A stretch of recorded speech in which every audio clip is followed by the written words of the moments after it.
Are you looking to get ready, be prepared, and transform your financial future?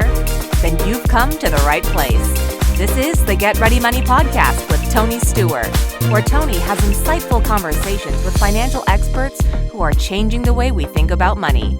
Catch up on the latest financial trends and hear practical advice from Tony and his expert guests so you can build healthy habits that work. Be empowered with tips for implementing small changes that can have a big impact on your financial future. So sit back and get ready to hear from today's guest.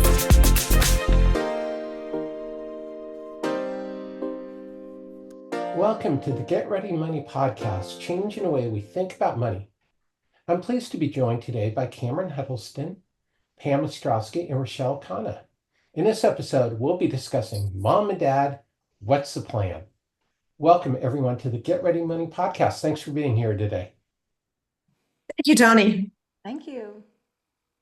Yeah, excited to get into this conversation. So, let's start off with a little bit of a quick round of introductions, a little bit about you, your origin story, and your connection to later in life planning and communication. Pam, you want to kick off? Sure, I'd be happy to. First of all, thanks for the opportunity and hello, listeners, because it is so important that you're here today. I have a company called Alzheimer's Family Consulting, and it's all based on my 14-year journey with my parents who had the best plan, Tony. It was they're going to die in their sleep. They owned their condo and they were going to live there forever.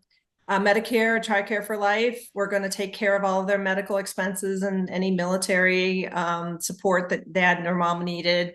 And, basically they were going to live happily ever after until they passed.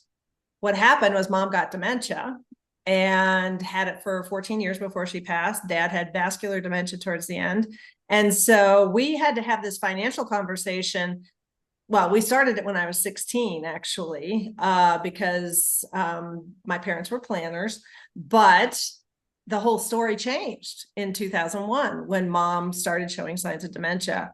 So that's kind of my story, and my passion is having the right documents in place, talking about money, because, with the statistics the way they are, it's not given that everyone will get dementia by any means. However, brain health is so important, and we need to have the money plan to make sure that if we do need assistance in home care, for instance, that we have the financial means to do it rather than being a financial burden to our families and others. So that's my background. That's awesome. Ruschelle? Sure. Yeah. So I am a psychotherapist of over 20 years, and I've kind of worked in the realm of family transitions and death and loss and succession planning, as I've worked with high net worth families as well. And when I stepped into that, I realized that my family experience was very different from a lot of other families, because my family also were planners. Dad had a plan. Dad was an old dad. He was in his 40s when he had me and my sister. And so he was always very aware of his mortality, and he wanted us to be prepared. So he was very meticulous about making sure that we had conversations and that those were normalized. So when I stepped into working with families, I realized that that is not the norm. So my word of the day is normalized. So let's kind of normalize the fact that we will age and transition and eventually die, and that we need a solid plan for that. Cameron? Hi, Tony. Hi, Ruschelle. Hi, Pam. Hi, everyone who's listening. I am a longtime personal finance journalist. I wrote a book called Mom and Dad, We Need to Talk: How to Have Essential Conversations with Your Parents About Their Finances. And I was a caregiver for 12 years for my mom, who had Alzheimer's disease. Ruschelle, my dad did not plan. Even though he was an attorney, he died at the age of 61 without a will, in a second marriage. So that threw all of us for a loop. And then a few years later, my mom was diagnosed with Alzheimer's disease. Again, there was no plan there, and it wasn't necessarily for a lack of planning. I had had a conversation with her before she was diagnosed about looking into long-term care insurance, but she couldn't get it because of another pre-existing condition that she had that made her too high risk. But I dropped the ball. I didn't realize that was the perfect opportunity to have a conversation with her about what sort of care she would want, how she would pay for that care, and to discuss her finances. It wasn't until I started getting involved that those conversations happened. And that's what prompted me to write a book, is to warn people these conversations can't wait until there's a health emergency, because at that point it can be too late. So I'm really excited that we're talking about this today. I'm so passionate about this topic, and I'm really excited to hear what you, Pam, and what you, Ruschelle, have to say. I think this is going to be great. Gosh, that's great. And I love, I'm already taking notes of, the highlights of what you all have said. Brain health is so important. We need to normalize fact, and we can't wait on these conversations.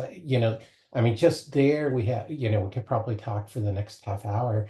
But, let's back up a little bit and talk for people, about the importance. Let's go a little bit deeper on that. Why is it important to have a conversation from both the perspective of the parent and the adult child, because everybody is coming from a really different place? Ruschelle, you want to kick in on this? Sure. So my take on why it's important is kind of comes from the perspective of nonviolent communication. So in the theory of nonviolent communication, we all have these universal needs. And those needs are respect and understanding and empathy, and freedom, and all the things that come up at the end of life. Mom and dad don't want to lose their maybe role at work. They don't want to lose their home. So freedom is a big one. Meaning in your life. So if we don't communicate, then we can't protect these universal human needs that we all have for dignity and respect at the end of life. And I think the other aspect of that is I run into, because I do dementia care consulting. So I will meet with a child who says, adult child who says, mom doesn't want to talk about it. Dad doesn't want to talk about it. And it can be a cultural reason, or it can be, our business is our business, kids. You don't need to know what our business is. And it's like, well, yeah, I kind of do, because who's your backup? We are, we, the adult children, are. And then I have parents, this one shocked me. Parents who say, okay, kids, we need to have this conversation. No, you're going to live forever. And it's like, okay, no, you're not. But the adult children don't want to have the conversation because they're so entwined with the parents' lives, and to even think about losing that individual is so heartbreaking. And it's like, all right, we need to work through those emotions, guys, because these are conversations. I totally agree with you, Ruschelle, and with you, Cameron, about these conversations have to be had. And I'm so glad that we're doing this to try to get that message out to both adult children and to parents, the older loved ones, to have this conversation, because resisting it doesn't make it go away. Burying your head in the sand doesn't help in the long term. As a matter of fact, it's a bigger burden and a lot more stress, a lot more expensive, and a lot scarier when you don't have a plan. I would agree with what they both said 100%. And I would add that one of the big benefits of having these conversations sooner rather than later is ensuring that essential legal documents are in place so that the parent has named an adult child, another trusted family member, as their agent under power of attorney to make financial decisions for them if they can't, to name someone as the healthcare surrogate, to make medical decisions for them if they can't, to make sure they have some sort of will or trust that spells out who gets what when they die, an advance directive that, or a living will that says what sort of end-of-life medical care they do or do not want. And this is, for the parents, this is about control. You want to make these decisions. You want to decide who's making financial and medical decisions for you if you can't, while you're still healthy and competent to make those decisions. If these documents aren't in place, then something happens, family member or friend is going to have to go to court. Essentially, put you on trial to prove that you are no longer competent to manage your affairs, to manage your health care, and you're going to have to, that person's going to have to be named your conservator, guardian. That costs money. It tears families apart, and that can be avoided with some planning, and I know even if you don't end up needing any sort of long-term care and someone doesn't have to help manage your finances for you to make healthcare decisions, we're all going to die. Like, we cannot escape that. And I know plenty of families, they don't have wills and they think, well, my kids get along, they're going to work it out. And that's often not the case. Once money comes into play, people get greedy. People will fight over the smallest things. And if you've got those wishes in writing, then that's going to reduce those fights. It doesn't eliminate them entirely. I mean, there are some families where even if there's a will, a trust, people are still going to fight it, because they think they deserve more than their brother or sister. But for the most part, if there is something in writing, it will reduce the fighting, reduce the cost, and it just makes it easier for your children. It's like a gift to them. They're grieving and they don't want to have to make those decisions. And so if you've made it for them, then they can just simply honor your wishes. And I think that's so important. Well said, Cameron. It's one of those things where sitting on the other side, I'm first of all, I'm grateful, much like Ruschelle, that I had older parents who were planners. But what my clients' families are all the time saying, well, my sister doesn't want to do this, or my other brother doesn't want to do that, or you have to get 5 siblings together in order to have the conversation. And there's disgruntlement. And one thing that you mentioned about the healthcare power of attorney and durable power of attorney, I always advise that you name 2 people, because it could be that the first one says, either something happens to them or they're in a situation where they can no longer act as primary, then your secondary can show up and fill that void. So I love what you said about getting all those things in line. Majority of Americans don't have them in place, which is scary. And I think this is, I'm sorry, go ahead, Tony. Oh, no. I was just going to say, just to reiterate a couple things that you both said, is 1, the plan has to be in writing. 2, you have to tell people that the plan exists, and you have to have a contingent plan. Those are just such important points. And I was just going to add, if you, the listener, or an aware family member, knowing that denial is not the best approach to, transitions in your family, then sometimes it's really helpful to bring in a third party or set up a family meeting and start that conversation, trying to break down the denial in the rest of the family system, because that's really I also just wrote a book about inherited trauma and money. And the reason why I wrote the book, well, first of all, I didn't know how this was going to work, because the book was for families who are in denial. And I was like, well, okay, nobody's going to buy this book, because if you're in denial, you're not looking for a resource like this. So it's really the one catalyst family member who is aware, who can come in and change the system. Well, it's funny that you say that, because my book is actually, we need to package them together and sell them because mine's called It's Not That Simple. So helping families navigate the Alzheimer's journey. And this isn't simple. We're not saying it's simple. We're saying that you have to, and I love the idea of the third party coming in, because we have objective opinions and objective experience that allows us to facilitate and take the bite out of some of those family dynamics. So another great point. Yeah, I love that, bringing in a third party, because we also have defined relationships that sometimes may not be open to communication. So, the next question, and Cameron, this is right up the alley with your book, Mom and Dad, We Need to Talk. How do you start the conversation when you've decided, like, hey, we need to talk? One of the first things that I suggest people do is if you have siblings, talk with them before you go talk to mom and dad. Because if you start that conversation on your own, and your sister gets a call from mom a couple weeks later, and mom is telling her, hey, I just talked to your sister and we were talking about our estate plan and whatever else, then you're going to get a call from your sister saying, wait, what's going on? You're talking to mom without me.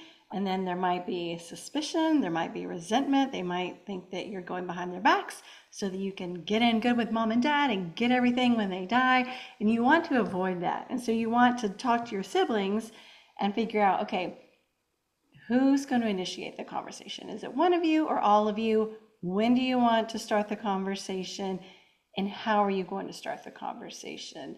And I usually tell people that right in the middle of a holiday meal is not a good time to have the conversation, because those holiday meals can be stressful. There might be people there who don't need to be part of the conversation. Of course, if someone's been drinking too much, then that conversation is going to go downhill very quickly.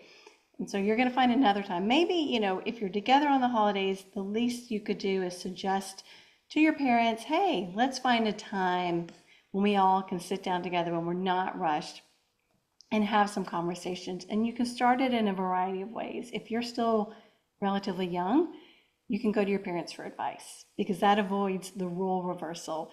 Mom and dad, I just got married. Should I have life insurance? Should I have a will? And their answers are going to give you clues as to what sort of planning they've done. And then you keep asking more questions. If you are middle age, if you're in your 40s, your 50s, you've got a story. I can guarantee you know someone who's been involved with their parents' finances. And so it could be a cautionary tale of what this other person did wrong and how you think maybe your family can do it better with planning. Or maybe you share a tale about someone who's, who had conversations with their parents, and when the parent needed long-term care, they had a plan in place and it made it easier to deal with that difficult conversation. You can, if you're working with a financial advisor, or if you've met with an attorney recently yourself, you can share that experience and say, hey, I just met with an attorney to update my estate planning documents. I want you to know where mine are. By the way, do you have these documents? Where can I find them? Again, bringing in that third party if you have to, if you think your parents are going to be reluctant to talk. And maybe that's a family friend, another family member, a counselor, someone, a member of your place of worship, a legal professional, maybe even a family doctor. There are lots of ways to start the conversation naturally. The thing is, you need to start them early while your parents are still relatively young and healthy. If one approach doesn't work, then you're going to try another approach, and you're going to keep trying and slowly chipping away until you kind of find a way to get your foot in the door and get your parents comfortable with sharing some information with you. And it's not just one conversation, it's a series of conversations. And they shouldn't be very long. That was the other thing that, someone said, oh, well, we sat around the table and talked for 2.5 hours. And I said, why? They were probably done after 30 minutes, and you just prolonged it and made it an agonizing conversation versus something that, all right, well, we'll touch on this in, the next time we talk. The key is to get it started and then continue on with multiple conversations. I always say 45 minutes. And especially if you have someone who has cognitive impairment, you want to make sure that that's more like 30 minutes, because that individual is really struggling to process information. And also you want to be patient, talk slower, give people a chance to respond. And as an adult child, I think I did this wrong, which is the reason why I wrote my book, is because I learned a lot from the mistakes I made. But being able to say, not I want you to, or you need to, but exactly what you said, Cameron, which is, hey, I know someone, a neighbor or a friend or whatever, I was talking to so-and-so. to give them something relatable that doesn't make it just about them and you telling them what they need to do, because it does exactly that. It creates that role reversal and a lot of angst, and then that pushes them to denial or resistance. And now you've defeated the purpose of trying to have the conversation. So we're spot on. Yeah, well, these are great tips. And, Cameron, your book has some conversation starters, if I recall correctly, right? It does. 10 to be exact. Awesome, awesome. And so for everybody watching and listening, as always, there will be links to everyone's books in the show notes, so you'll be able to pick up a copy of Pam's book, Rochelle's book, and Cameron's book if you want to go further.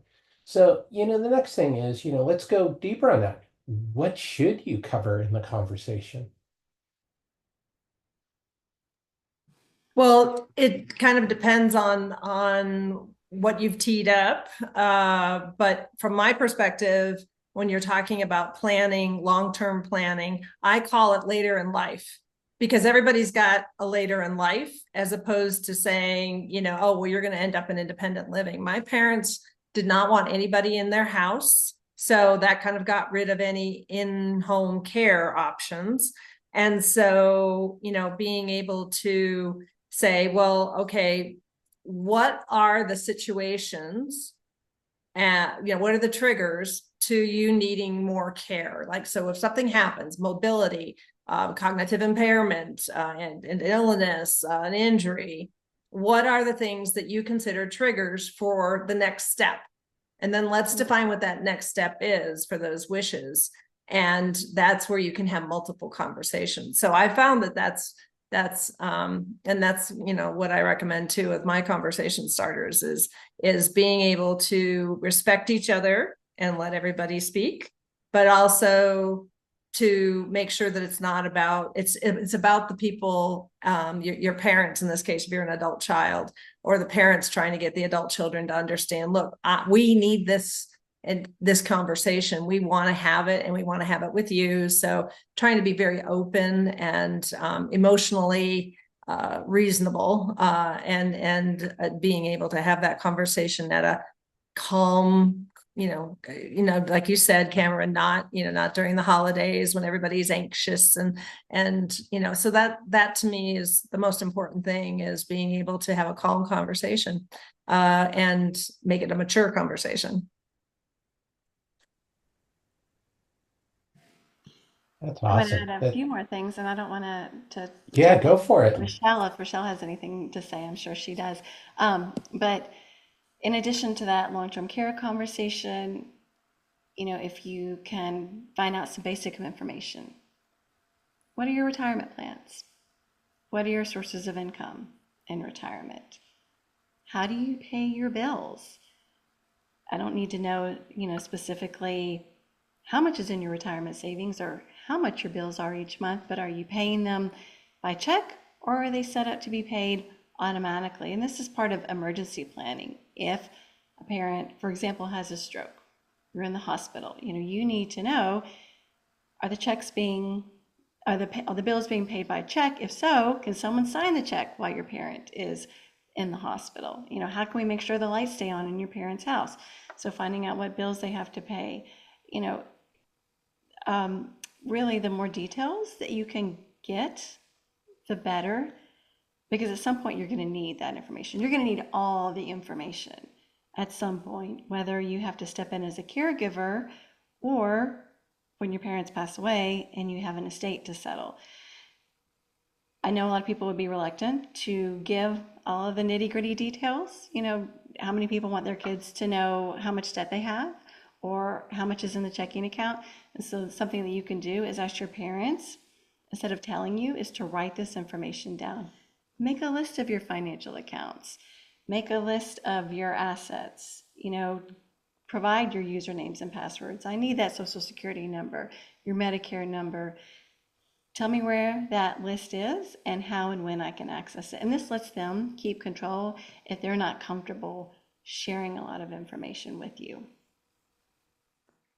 Yeah, and that's what my father's done. He's like he's of that generation where he doesn't really want to talk about it, but he's prepared to pack it, um, of all that information. So, And that's great yeah, for you, Tony. You got it. exactly. And if I need it, hopefully, well, I mean, sooner or later, like we've been talking about, I am going to need it, but hopefully that data is still a long way away. Rochelle, you have anything you want to throw in here? Yeah, so Pam and Cameron have really been talking about the logical kind of front brain things that need to happen. And I'll just kind of back up a bit about the kind of emotional brain barriers to being able to do that. So if we're not emotionally in a good place, it's resistance across the board to have those conversations. And one question that kind of came up even from our last discussion was maybe asking your parents what their inheritance experience was like. What was the loss of their parents like? What was it like going through the assets with their siblings? And so there could be some clues there about maybe why they don't want to talk about certain things, and trying to be empathetic toward any hurt that they had. Or, well, I'm not going to tell you anything because me and my siblings haven't spoken in 30 years because after mom died, I don't want that to happen to you and your brother or something like that. So checking the family inheritance kind of narrative is one place to start. And then in terms of the data, the passwords and everything like that, I don't know what these are, but I know that there are programs out there, or even, if you put the passwords with the lawyer, or write them all down, just so that in the event when they are no longer here, they have access to them. So those were just a couple of things that I was thinking as well. Awesome. Well, I'm going to give a shout out to my book, Get Ready, which has all the space to inventory everything and keep track of it. And on my website, people can access, complimentary worksheets to work along with that to inventory all this stuff. And then you keep your copy of Get Ready, keep it in a safe or wherever you want to, or give it to your kids. But log that information. Cameron, does Carefull have anything along those lines? We do. Carefull is the company I work for. It is a financial safety service that was built to protect older adults' finances and to support coordination with their family members with a trusted contacts feature. We do have a vault, which is where it's a digital safe deposit box, essentially, where you can store those documents, you can store passwords.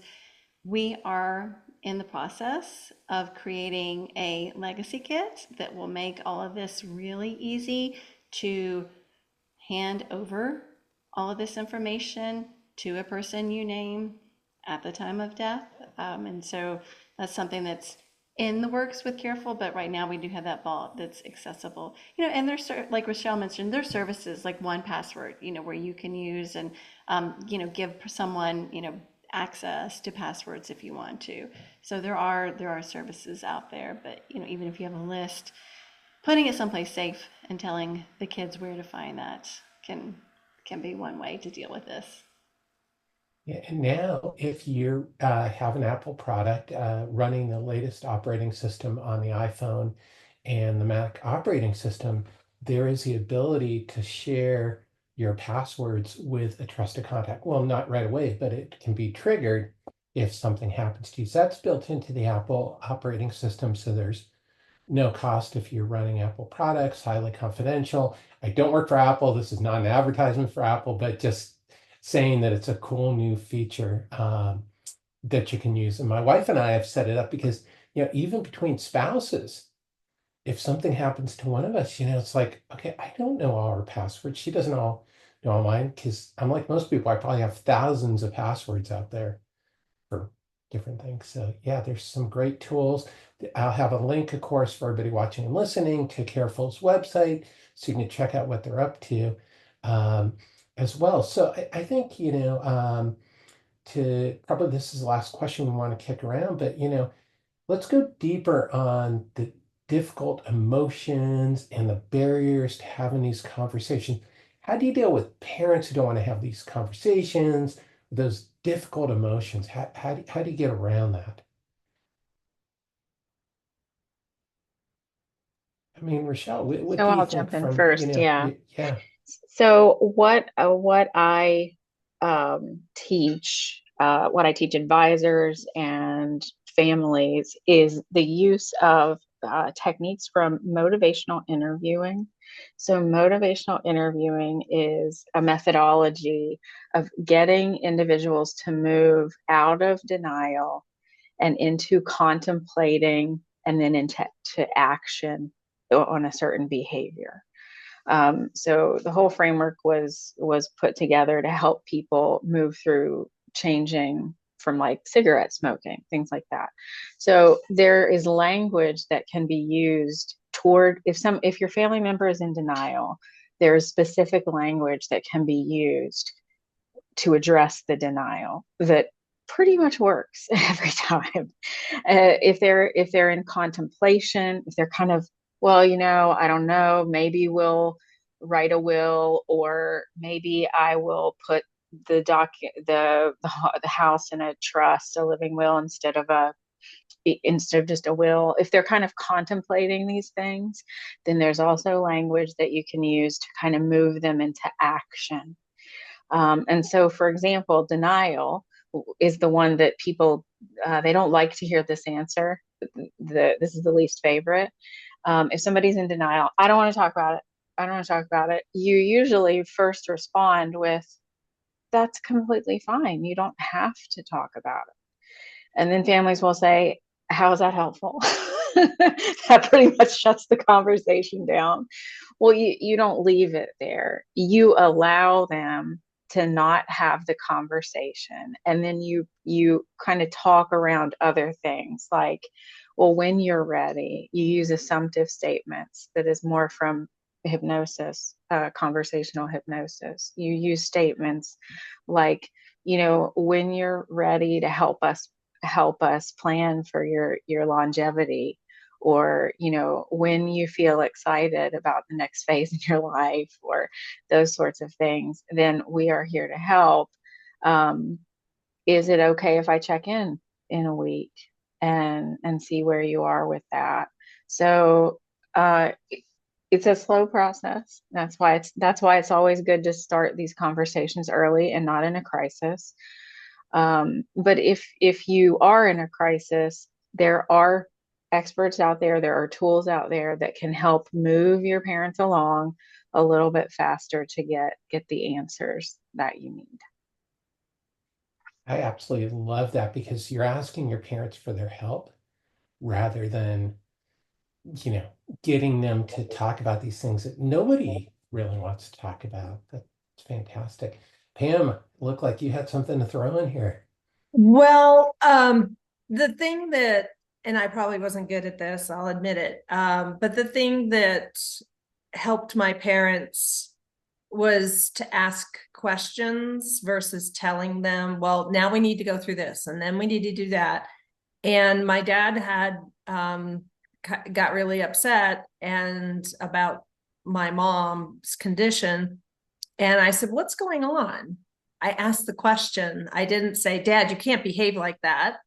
And so when we talk about planning, to say just, something like what Ruschelle had said, is it's about, I understand this is scary. Honestly, why don't I do this with you?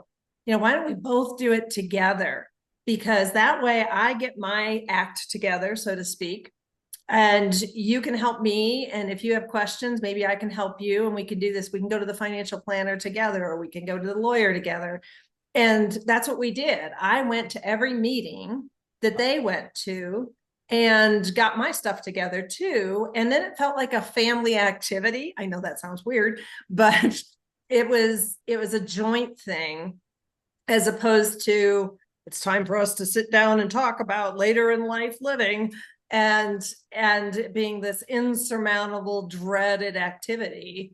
And so ultimately, if you come to the conversation from kindness and compassion and an understanding that this is a scary conversation for everyone around the table, I think it goes much better. That is awesome. Do it as a partnership, as a collaboration, rather than, I want to know what's going to happen when you get old or die. Nobody's going to be like, ooh, that sounds cool. I'm ready to have that conversation. Well, but Tony, on that, my dad used humor a lot, and I was lucky because his outlook on death was, I mean, there were times when he was terrified leading up to him dying, but for the most part, there was a lot of humor involved. And so if we can infuse that and get more into a flow state in a conversation, then it's better than all the resistance.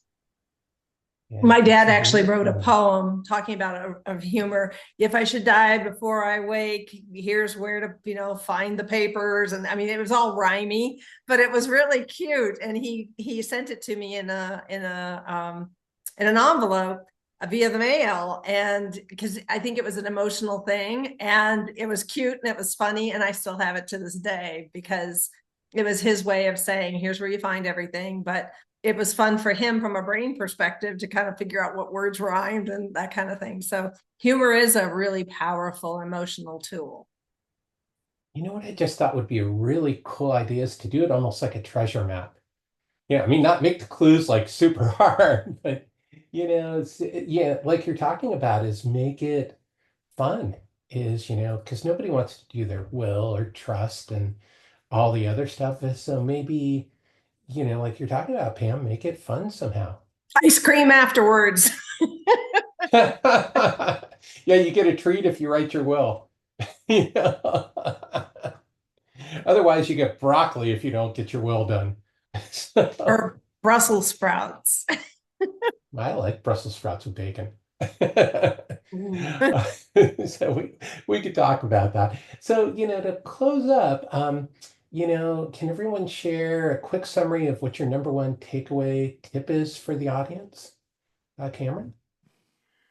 Again, these conversations need to happen sooner rather than later for all the reasons that we discussed today. You don't want to wait until an emergency because people are going to be more emotional then, and they're not thinking rationally. People don't want to talk about their finances when they're dealing with a healthcare crisis. And so you find a time to have these conversations when everyone is calm and healthy, and again, relatively young. And that doesn't mean that, you're 20 and your parents are 45, but I mean, granted, I'm 51 and I've already had these conversations with my two older daughters who are 18 and 20. I am that kind of planner, and I've gone through the process of drafting my will and estate planning documents, not once, not twice, but 3 times already. So it is important to start sooner rather than later, because it can take time.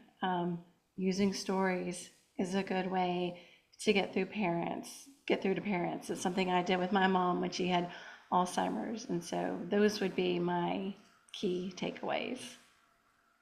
That's awesome. And I'll just throw in, for people who have kids turning 18, that's a really critical time to update all your estate planning documents. So, and your it's kids a need them good too. time. Yes, your kids need them too. 'Cause once they're adults, you can't make medical decisions for them anymore. So yes, done it for our kids Yeah. also. Yeah, and a shout out there to Mama Bear Legal Forms. That's who we've used. They make it super easy. I have zero affiliation with them, but just I've used them, and I think they're great and easy for something like we're talking about, just to do a power of attorney for your kid. Definitely not sophisticated estate planning, but yeah, for something simple. Pam, what's your number one takeaway? I think it comes down to not dreading it, not dreading the conversation, but again, coming from a place of kindness and compassion and collaboration more than telling your parents what they need to do to help you manage everything more easily. And that's the other thing is, and I forget who had actually mentioned help, the word help. And it's like, if you could help me understand everything or help me know where to look for your information, that will help me deal with the situation at hand. And I'm with you, Cameron. Sooner is smarter. And I like using that alliteration because people want to be smart. And when I talk about age, and I'm so glad that you shared the ages of your kids and yourself, because honestly, if you're 45 or older and you don't have a plan, you don't have an advance directive, if you get in a car accident, the hospital will make those decisions for you. And I've had some not good stories about that. So being able to understand that there are consequences to you not, and I think, Ruschelle, you might have brought that up, there are consequences to you not doing this. This isn't one of those wait and see what happens kinds of things. Even if a crisis doesn't happen, other things happen. And so everyone should go through this process, and avoidance doesn't eliminate the risk. So, sooner is smarter, go make it happen. Give yourself a deadline maybe that gets at least the conversation started. Well, I love how you prefaced it with come from a place of collaboration. And I think the other thing that's really important for people to know is that if you don't have an estate plan, the state has an estate plan for you. And there are 100%. things that can happen. So if you don't make your plan, things are going to happen in a way that you probably would prefer not to happen. So that's awesome advice. Ruschelle, what's your number one takeaway? Okay, so I've got two. So emotions first. Emotions have to be dealt with first, otherwise you can't get any planning done. And we're going to normalize this whole conversation. So advisors need to help normalize the conversation. Everybody needs to normalize planning for a long life and passing. That's awesome. Yeah, you have to always consider the mental part of this. Is, in the financial services world, we're so often driven by product that we don't think about like the why. And then we wonder why our clients make funny decisions. Well, it's because they're not really on board or they're thinking of something else. So, to close up, I mean, the important thing is, where can people connect with each of you? Where can they learn more about what you're up to? And where can they pick up each of your books? So, as we go around, please share the title of your book and where people can pick up. Pam. So my book is It's Not That Simple, Helping Families Navigate the Alzheimer's Journey. And you can find out more about me and what I do and set up a complimentary 30-minute session on my website, which is alzheimersfamilyconsulting.com. And Pam, it's not that simple if you need to reach out to me via email. Cool. And of course, I'll have everybody links to everybody's books, website, and everything in the show notes. Ruschelle. Yeah, so I am always on LinkedIn. So you can find me on LinkedIn at Ruschelle Khanna. My website is lifestyleforlegacy.com. And my book will be on pre-order in the next 2 weeks, Tony. I know I've been working on this for a long time. Congratulations. So pre-order. It's a big deal. And then we'll be out shortly thereafter. So, and it is called Inherited Trauma and Family Wealth. Awesome. And share your link so I can make sure I get all the show notes updated. Cameron, how about you? You can find out more about me and my book, which is Mom and Dad, We Need to Talk, at CameronHuddleston.com. That's awesome. And thanks for letting me poach the title of your book for the title of this episode, Mom and Dad, What's Your Plan? So thanks all of you for being here today. This was an amazing conversation. I appreciate your time and your insights. Thank you, Tony. Thank you. Thank you. Yeah. And thank you, everyone, as always, for tuning into this episode of the Get Ready Money podcast. If you learned something today to change the way you think about money, please be sure to subscribe and to tell a friend. Until next time, let's change the way we think about money.